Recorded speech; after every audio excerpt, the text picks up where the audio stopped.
Welcome back to the channel, welcome back to the vlog. Thank you guys so much for watching. It is so good to see all of your smiling faces. So I got a little update for you. I got the ECU yesterday and I brought it down to Alish today, and he said I probably won't have to go to Audi. So what he's gonna do is program the ECU for me tonight, and he said pick it up in the morning. So hopefully I show up down there tomorrow and it's all good, but you'll see all that in the next video. So what I did after that is I went and got a walnut blaster, and it came with this little tiny crappy tip.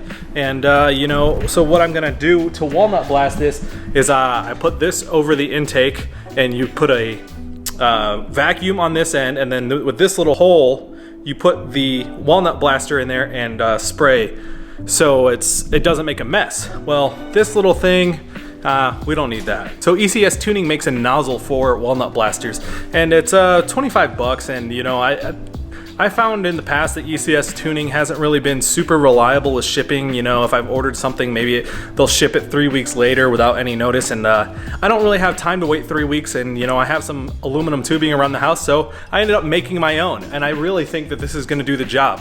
Why don't we put this together, test it, and then start the job. All right guys, so I've been cleaning away, and it's coming out, and I'm actually cutting down on time, but not as much as I'd like to. The attachments actually work pretty good. I made, you can see this one has a little bit of 45 on it. This one is just straight, and then I made this long one where it's a 90-degree and it goes down.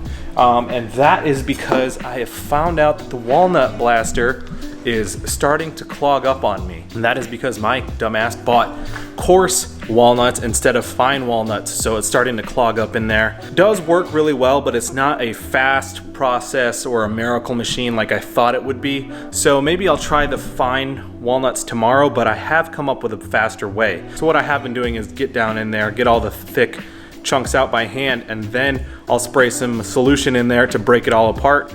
I'll actually use my shop vac to suck all the solution out, then break it up again with a pick, then suck it out again. Then I'll use the walnut blaster, and that actually does the most at that time. Then I'll spray it down with some solution, then suck it out with a shop vac. I'll keep repeating that process until I think I can use one of these industrial Q-tips to get down in there and start really kind of polishing out the little fine bits of carbon. So I'm not getting all of the carbon, but I'm getting damn close. You can actually see a drastic change, and I'll show you that now. All right, so we're gonna get down in here in the nitty gritty, and we're gonna compare two of the cylinders that I'm working on opposite sides. So they would have about the same carbon buildup, and you can almost not see in there because of how dirty it is. I'm trying my best right now to actually shine this light in there for you. Let me try a different flashlight. All right, so I got a different flashlight, and you can actually see down in there now. And you can see how dirty that actually is. It's not as bad as other cars that I've seen on the internet, but then again, this doesn't have as many miles as some of those other cars. But since I have the motor apart this far, I might as well just get down and clean this out. It doesn't make sense not to do it. All right, here is the other side, and you can see on this side it is a dramatic improvement. You can see that not all of the carbon has come up, but most of it has. It's just the little tiny pieces here and there that are stuck on there that I can't get in there with my fingers, but that's all right. I would much rather take this than the other side any day. All right guys, so you might be asking yourself, why are you doing all of this for a broken ECU? Well, you know, if I had the pieces off the car this far already, I might as well just do all the preventative maintenance that I can while the car is apart, because it is very difficult to take this car apart. It's not like your average car to do any work on. So since it's apart, I might as well take care of it, do it, and that way I have peace of mind that everything has been done and that I don't have to worry about this for quite some time. So for those of you who don't know why this happens, this is a direct injected motor, meaning the injectors spray fuel directly into the combustion chamber.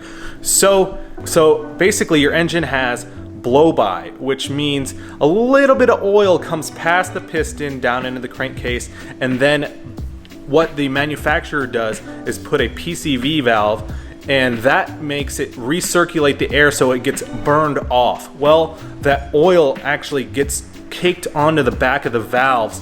With no gasoline to be spraying on the back of the valves, that gasoline would actually clean it. So being direct injected, there is no cleaning action, so that's why it's difficult.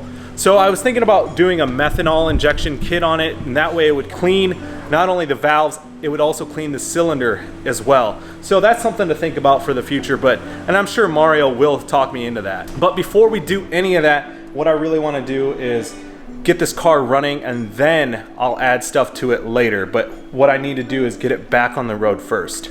So with all that being said, I hope that gives you a better understanding of why everything happens the way it does and why it's taking so long to clean this stuff out and why I'm doing it.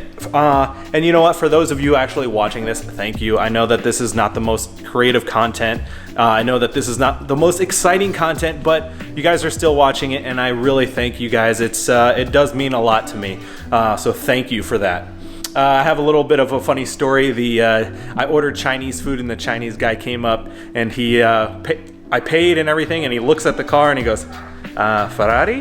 And I was like, no, it's an Audi. And he goes, I was like, you want to look at it? And he goes, okay. So he goes around, he starts looking at it, and he goes, he looks at me dead in the face, and I swear to God, he goes,